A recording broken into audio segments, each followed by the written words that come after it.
রমনা বটমূলে ছায়ানটের বর্ষবরণ অনুষ্ঠানে বোমা হামলা মামলায় হাইকোর্টের ডেথ রেফারেন্স ও আপিলের রায়ের প্রথম অংশ পড়া শেষ হয়েছে।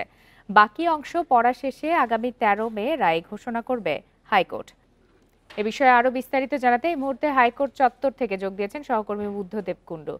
বুদ্ধদেব, এই যে রমনা বটমূলে ছায়ানটের যেই বোমা হামলা মামলা, সেই মামলার রায়ের প্রথম অংশ পড়া শেষ হয়েছে আজ, সেখানে কি কি পর্যবেক্ষণ উঠে এসেছে, বিস্তারিতভাবে কি জানতে পেরেছেন? বান্ডেল থাকলে প্রতি সেনমানিতে টাকা বাঁচবে। বিকাশ সেনমানি বান্ডেল কিনে জিতুন প্রতি লেনদেনে।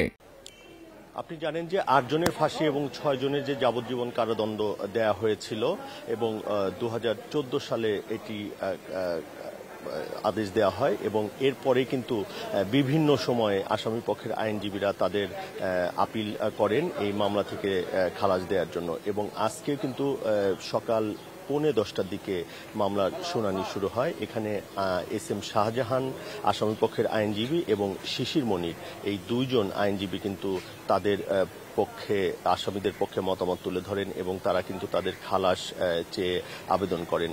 এই প্রথম দিকে আমরা দেখলাম প্রায় 2 থেকে 2.5 ঘন্টা আসামি পক্ষের আইনজীবীদের যে শুনানি, সেটা যৌথ যে বেঞ্চ সেটি শোনে এবং তারপরে কিন্তু এখন বিরতি চলছে এবং একটু পরে আবার দ্বিতীয়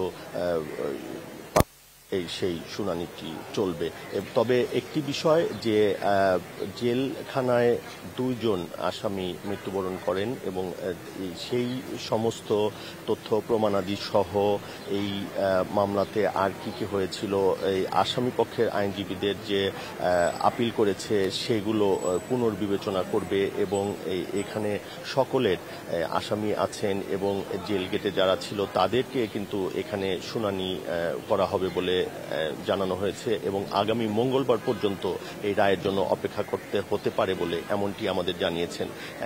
দ্বিতীয় পার্টে যে শুনানিটি হবে, এখানে বলা হচ্ছে যে শুধুমাত্র মুফতি হান্নান বা যাদেরকে আসামি করা হয়েছে, মৃত্যুদণ্ড দেওয়া হয়েছে বা যাবজ্জীবন কারাদণ্ড দেওয়া হয়েছে, তাদেরকে শুধুমাত্র সন্দেহ ভিত্তিতে তাদেরকে এই মামলায় অভিযুক্ত করা হয় এবং তাদের বিচার প্রক্রিয়া করা হয়।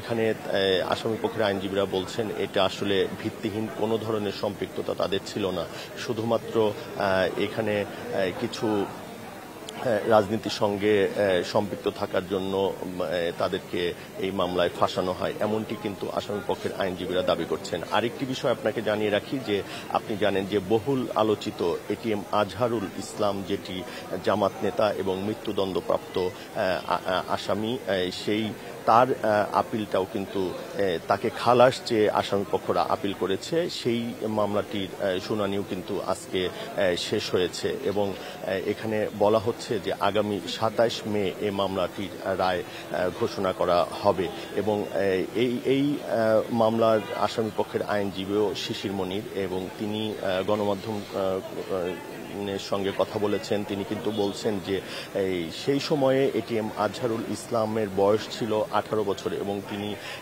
ইন্টারমিডিয়েটে পড়তেন। সেই সময়ে তিনি কোনো কমান্ডের সঙ্গে জড়িত ছিলেন না এবং তিনি কোনো রাজনীতি করেননি, শুধুমাত্র পরবর্তীতে জামাতে ইসলাম সঙ্গে যুক্ত হওয়ার জন্য সন্দেহের বশবর্তী এবং এখানে রাজনৈতিক চরিতার্থ করার জন্য আসলে তাকে ফাঁসানো হয় এবং তাকে এই মামলায় মৃত্যুদণ্ড দেয়া হয় এবং তারাও কিন্তু আশা করছেন যে এতদিন আদালত তাদের কথা শুনেনি, আসামি পক্ষের আইনজীবীর কথা শুনেনি এবং আজকে তারা অনেক কিছু উপস্থাপন করেছে এবং তারা আশা করছেন যে 27 মে একটি ঐতিহাসিক রায় হবে এবং মৃত্যুদণ্ডপ্রাপ্ত এটিএম আজহারুল ইসলাম বেকসুর খালাস পাবেন। হাইকোর্ট চত্বর থেকে যারা ছিলেন সহকর্মী বুদ্ধদেব কুণ্ডু।